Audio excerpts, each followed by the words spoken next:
Hello दोस्तों, welcome to my YouTube channel Jharkhand news Palamu में आप सभी का फिर से स्वागत करता हूं। दोस्तों, आज बहुत बड़ी ही असमंजस की बात है। जेटेट 2016 पास अभ्यर्थियों के लिए बहुत बड़ा सूचना है।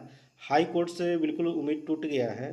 अब सुप्रीम कोर्ट जाने के लिए न्यू पिटिशनर कैसे बनना होगा और उसका क्या फ़ायदा होगा बनने से, वो सारा वीडियो में बनाऊंगा।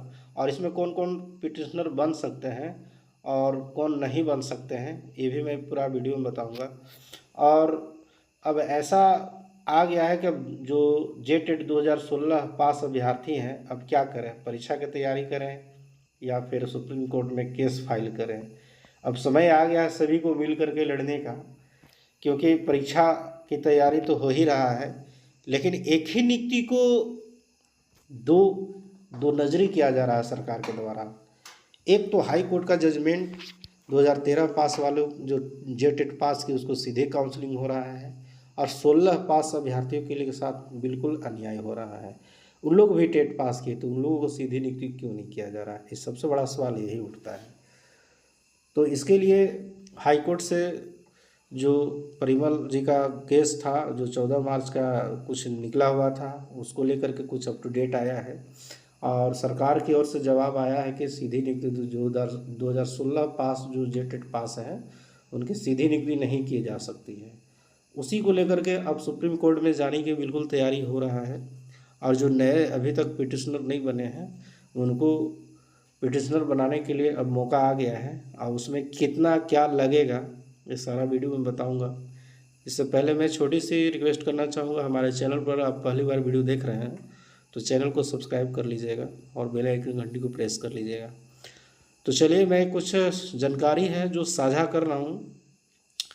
अभी आप देख सकते हैं केस अभी जितना भी झारखंड में बहाली हुआ है सब हाई कोर्ट, सुप्रीम कोर्ट का जजमेंट के आधार पर ही नियुक्ति पत्र मिला है। अधिकतर सभी केस अभी देख सकते हैं। फिलहाल में 2013 पास अभ्यर्थी हैं, उनका काउंसलिंग हो रहा है। 2016 2013 जो पास अभ्यर्थी हैं उनका काउंसलिंग हुआ है, जो हाई कोर्ट के ऑर्डर पर हुआ है। और भी नियुक्तियां हैं जो पंचायत सेवक के लिए जो हुआ था, वो भी सुप्रीम कोर्ट की आदेश। और जो पिटिशनर बने हैं उन्हीं लोगों को लाभ मिल रहा है। पिटिशनर जो बनते हैं उन्हीं लोगों को लाभ मिलता है, और ऐसा इसमें मिला है, ऐसा अभी होता आ रहा है। तो इसीलिए पिटिशनर बनना भी एक ज़रूरी हो गया है। सबको मिलकर लड़ाई लड़िएगा तो शायद सबको थोड़ा सा राहत मिलेगा।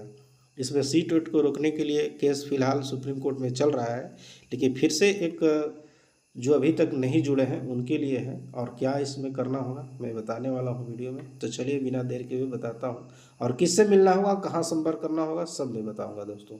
चलिए देखते हैं, फटाफट एक एक करके न्यूज़ मैं दिखाता हूँ। तो आप देख सकते हैं लिखा हुआ है आवश्यक सूचना। साथियों, जैसा कि आप सभी को पता है कि हाई कोर्ट के द्वारा 2016 जेटेट पास अभ्यर्थियों को सरकार के द्वारा यह जवाब दे दिया गया है कि उनकी नियुक्ति अब 2012 नियुक्ति नियमावली के आधार पर नहीं की जा सकती है। इसीलिए अब सभी जेटेट पास अभ्यर्थी जो मतलब हाई कोर्ट से जुड़े थे या फिर नहीं जुड़े थे, वह सभी सुप्रीम कोर्ट जाने के पात्र हो चुके हैं। अब इसमें नंबर पॉइंट 1 क्या कहता है कि 1 नंबर, जो भी टेट पास अभ्यर्थी हमारे साथ सुप्रीम कोर्ट जाना चाहते हैं वह हमारे और हमारे टीम के साथ अब जुड़ सकते हैं। चलिए, क्या है दूसरा पॉइंट है, इसमें केवल 2016 टेट पास अभ्यर्थी ही सुप्रीम कोर्ट जाने के पात्र हैं, न कि 2013 टेट पास अभ्यर्थी, क्योंकि 2012 नियमावली के तहत उनकी काउंसलिंग वर्तमान में होने वाली है। अब आप खुद विचार कीजिए, जो काउंसलिंग हो रही है तो फिर सुप्रीम कोर्ट में यही मांग कैसे करेंगे? बात भी सही है।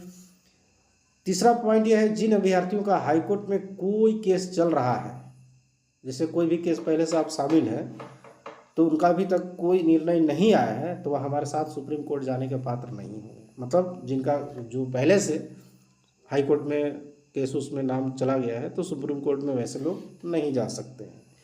चौथा पॉइंट है, जो भी अभ्यर्थी पहले से किसी केस में हाई कोर्ट या फिर सीटेट को चुनौती सुप्रीम कोर्ट में दी है, उन सभी के लिए केवल 2000 राशि संघ की ओर से तय की गई है। जो भी संघ है वो 2000 रुपया वो संघ में जमा होगा। और जो बिल्कुल नए अभ्यर्थी हैं, जो किसी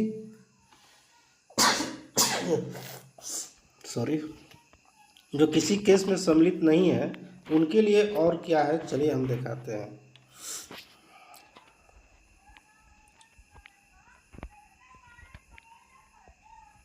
चलिए अब देखते हैं अगला पॉइंट जो है, चौथा नंबर में मैं पढ़ रहा था और बता रहा हूँ। पांचवा नंबर क्या पॉइंट है, सॉरी चौथा नंबर पॉइंट देखिए क्या लिखा हुआ है। चौथा नंबर में आप देख सकते हैं, चौथा पॉइंट को देखिए। जो भी अभ्यर्थी पहले से किसी केस में हाई कोर्ट या सीटेट को चुनौती सुप्रीम कोर्ट में दी है, उन सभी के लिए केवल 2000 रुपये राशि संघ की ओर से तय की गई है, तथा जो बिल्कुल नए अभ्यर्थी जो किसी भी केस में सम्मिलित नहीं है हुए हैं, उनके लिए संघ की ओर से 4000 रुपया राशि तय किया गया है। अब अगला क्या पॉइंट है वो मैं आपको दिखाता हूँ। पांचवा नंबर जो पॉइंट है उसमें क्या बात को ध्यान रखना है वो देख लीजिए। कैंडिडेट इन्फॉर्मेशन क्या होना चाहिए वो मैं बताता हूँ। कैंडिडेट लोग को क्या करना हो, कैंडिडेट इन्फॉर्मेशन का फॉर्म हमारे संघ के सदस्यों द्वारा दिया जाएगा, उसको अच्छी तरह से पढ़कर ही हस्ताक्षर जो है सो साइन करना है। जो इच्छुक अभ्यर्थी हमारे साथ जुड़ना चाहते हैं, अपने यानी स्वविवेक का इस्तेमाल कर बिना किसी दबाव के हमारे साथ जुड़ सकते हैं। बिल्कुल ये राइट पॉइंट है, अपना मन है तो जुड़ना है, कोई दबाव नहीं है कि साथ में जाना है। उसके बाद देखा जाए तो और क्या मुख्य बिंदु है उसको ध्यान में देना है।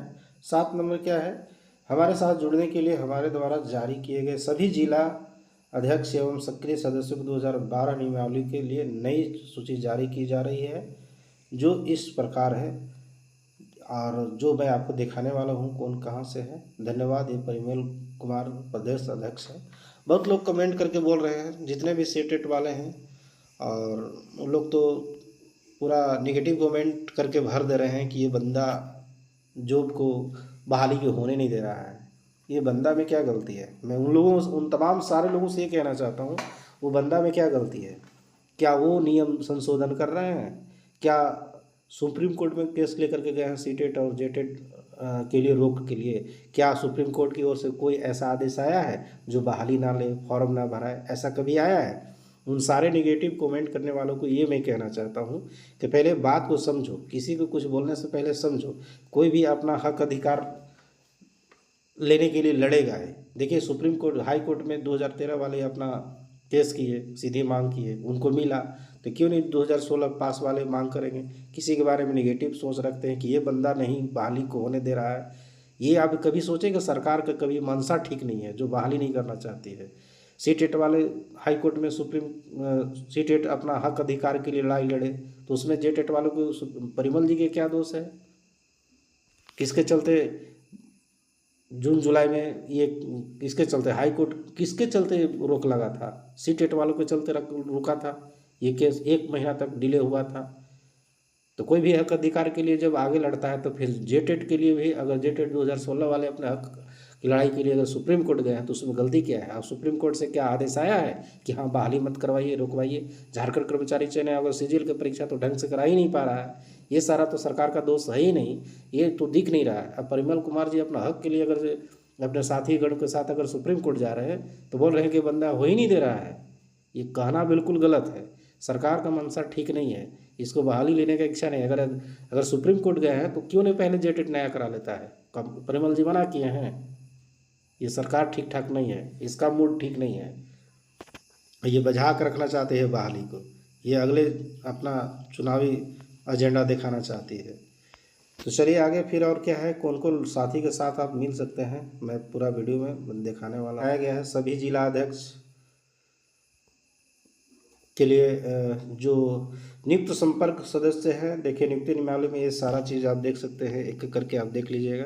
रांची, लोहा, अंगना, तमाड़, बुंडू, बिरसा चौक, कोकर, लालपुर, खलारी, तो ये सारा का नंबर दिया हुआ है, और इतना लोगों को सारा नंबर है, आप खुद भी देख सकते हैं। और इन लोगों से आप संपर्क कर सकते हैं, जामताड़ा से, साहबगंज, पाकुड़ से कौन कौन है, सारा लोगों का नाम दिया हुआ है। इन लोगों से आप मुलाकात कर सकते हैं और फ़ोन कर लीजिए, जिसका जो ज़िला है वहाँ अपना ज़िला से संपर्क कर लीजिए। जहाँ से जो भी है अपना संपर्क करके अपना, अगर नया साथी जुड़ना चाहते हैं इस केस में तो बिल्कुल जुड़ सकते हैं। और ये भी है, देख सकते हैं कौन कौन है। पलामू से भी देखिए हैं, आकाश मौर्य हैं, शंभू गुप्ता हैं, जावेद महताब हैं। इन लोग का नंबर है बगल में, आप फ़ोन करके संपर्क कर सकते हैं। नया कैंडिडेट अगर आप लोग नया सुप्रीम कोर्ट में अपना नाम केस को अगर फाइल करना चाहते हैं तो उनके लिए 4,000 रुपये है, और जो पहले से सीटेट के विरोध में गए हैं उनके लिए मात्र 2,000 रुपये रखा गया है। और देखिए इस सबका नंबर है। उत्तरी छोटा नागपुर है, सभी जिले का संपर्क नहीं हो पा रही है या फिर किसी भी प्रकार की समस्या है तो वे नज़दीकी जिले में या फिर निम्नलिखित प्रमंडल के सदस्यों से सीधा संपर्क कर सकते हैं। उत्तरी छोटा नागपुर प्रमंडल में है राजीव कुमार जी है, इतना नंबर है। चंदन कुमार जी है। दक्षिणी छोटा नागपुर प्रमंडल मोहदौरी सिंह हैं, विजय कुमार हैं। कोल्हान प्रमंडल, ये सारे प्रमंडल का नंबर दिया हुआ है। पलामू प्रमंडल का भी है, आप देख सकते हैं। आशीष रंजन जी हैं, शंभू गुप्ता जी हैं, इन लोगों का नंबर है। और जो भी साथीगण इसमें जुड़ना चाहते हैं उनके लिए पैसा, देखिए पैसा सब लोग कमाता है, लेकिन हक अधिकार के लिए लड़ाई अभी तक देख सकते हैं। जो भी अभी केस हुआ है, जो लोग ये सोचते हैं कि परिमल कुमार जी अपना फायदा के लिए कर रहे हैं तो उनका सोच बिल्कुल गलत है। आज के अभी तक देख सकते हैं कि 2016 जो गैर पारा शिक्षक के अंतर्गत जितने भी अभ्यर्थी हैं किसी ने भी आवाज़ नहीं उठाया अभी तक अपने हक अधिकार के लिए, किसी ने भी नहीं उठाया। और जो जो उठाया पारा शिक्षकगण आंदोलन किए, देखिए उन लोग को परीक्षा के लिए अब जो पासिंग मार्क्स लाना था वो वैधता खत्म हो गया। किसी ने ढंग का मतलब 2016 में अपना मांग को लेकर के अड़ा नहीं, लड़ा नहीं, इसलिए आज तक कुछ नहीं मिला 2016 पास अभ्यर्थियों के लिए। जब एक बंदा परिमल कुमार अगर जो लड़ भी रहे हैं तो उनको पैर खींचने के लिए लगे हैं कि पैसा कमाने के लिए लग रहे हैं, ऐसा लग रहे हैं, उसके पीछे समय दे रहे हैं, ये दिख नहीं रहा। पैसा तो कहीं भी कमा लेंगे, ऐसा नहीं है, लेकिन कोई समाज के लिए चल रहा है। तो आप सीटेट वाले भी तो केस किए थे तो क्या फ्री में हो गया था? उनको पैसा नहीं लगा था, उन लोग चंदा इकट्ठा नहीं किया था। कहीं भी केस फाइल करने में जो पैसा लगता है तो फिर ये चीज़ बात को समझना चाहिए आप लोगों को। इसलिए मैं बोल रहा हूँ कि जो लोग निगेटिव कमेंट करते हैं कि ये बंदा बहाली रोक दिया है, तो ये बहाली परिमल जी रोके हैं। सरकार को बोले हैं कि आप बहाली मत लीजिए। अब कौन सा कोर्ट से आदेश आया है कि यहाँ इस बहाली को रोक दीजिए? अभी तक केवल सीटेट जब केस किए थे तो उस समय जो है सो ये रोक हुआ था, उसको मांग को लेकर के हाई कोर्ट ने सॉरी सीटेट कह रहे हैं, एक कोई पारा शिक्षक गण के जो पारा शिक्षक से कुछ 50% रिलेटेड कुछ था, कोई उनको नहीं मिला था आरक्षण, उन्हीं को लेकर के कुछ केस हुआ था तो उनके चलते रुका हुआ था। उधर सीटेट वाले भी केस किए थे तो हाई कोर्ट लगाया, सुप्रीम कोर्ट अभी तक रोक लगाया नहीं है। तो इसलिए ये कहना गलत है कि ये बंदा बहाली रोका है। परीक्षा हो जाता है 10 तारीख को, क्यों नहीं लिया गया? सीजीएल में ये चोरी करवाने गए हैं इनको। खैर खींचने से पहले अपने बारे में भी कुछ सोचा कीजिए कि कौन क्या बोल रहा है। परिमल जी को डायरेक्ट इस तरह से बदनाम करना अच्छी बात नहीं है। परिमल जी अगर समाज के लिए अगर जो 2016 की ओर से अगर कुछ आगे बढ़ रहे हैं तो उनको बढ़ने देना चाहिए, उनको सहयोग करना चाहिए। कोई भी 2,000 रुपया महीना में ऐसे ही ख़त्म कर दिया। आप 6 महीना एग्ज़ाम नहीं हुआ तब महीना को रांची रहते हो तो 1,000 रुपया भी ख़त्म करते हो तो 6 महीना एग्ज़ाम ही नहीं हुआ तो 6,000 रुपये तो तुम्हारा ऐसे ही पार हो गया। तो अगर कुछ लड़ाई अगर हो जाए, अगर कुछ अगर हासिल हो जाए, आप ये देख रहे हैं कि जितना भी मिल रहा है सब पिटिशनर लोग को ही लाभ मिल रहा है।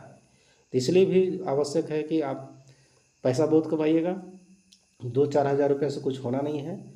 और अगर परिमल जी अगर हकीकत में अगर जो पैसा कमा रहे हैं तो बिल्कुल उनके ऊपर छोड़ दीजिए, कोई दिक्कत नहीं है। 4,000 रुपये में आपका क्या बिगड़ जाता है? हो सकता है कि आप अपने आप ये अफसोस नहीं कीजिएगा कि हमने अपने लड़ाई नहीं लड़ा, इस बात की आपको अफसोस नहीं आएगा कि हमने अपने अधिकार के लिए लड़ा नहीं, 4,000 रुपये पैसा देखा। इसलिए किसी को कुछ भला बुरा कहने से पहले 4 बार सोचिए कि हम किसी को क्या बोल रहे हैं। इतना लोग बोलते हैं कि बंदा परीक्षा होने नहीं दे रहा है। परिमल जी कब बोले हैं कि परीक्षा मत कराओ? इनकी तरफ से कौन सा केस ऐसा हुआ जिसके चलते बाधित हुआ है बहाली? एक बार भी कमेंट करने वाला बोल दीजिए कि हाँ परिमल जी के चलती है। सुप्रीम कोर्ट में गया है तो कहा सुप्रीम कोर्ट आदेश दिया है कि हाँ आप परीक्षा मत करवाइए, फॉर्म मत भरवाइए? कब मना किया है सुप्रीम कोर्ट? ऐसा तो हुआ नहीं है इनका केस के द्वारा। तो फिर कैसे लोग कहते हैं कि बंदा जो है सो फॉर्म ये बंदा बहाली को रोक कर रखा है, ये बंदा के चलते सब बर्बाद है, सब कैंडिडेट को बहका रहे हैं, कोई कैंडिडेट को बहका नहीं रहे हैं। सब कोई के अपना अपना अधिकार है, हक अधिकार लड़ने के लिए ऐसा एक जागरूक कर रहे हैं लोगों को कि आज के ज़माने में लड़ो और कुछ करो, तभी आपको कुछ मिलेगा। केवल पढ़ने से नहीं मिलेगा, कुछ लड़ने से भी कुछ मिलता है। झारखंड में यही हाल चाल चल रहा है। तो चलिए, बहुत सारे बातें हैं लेकिन मैं सारा वीडियो में नहीं बोलूँगा। चलिए, अगर वीडियो पर पहली बार आप आए हैं तो चैनल को सब्सक्राइब कर दीजिएगा और बेल आइकन को प्रेस कर लीजिएगा, ताकि मैं इसी तरह का कोई भी नोटिफिकेशन आएगा तो मैं बताऊंगा जानकारी में। चलिए, thanks for watching this video.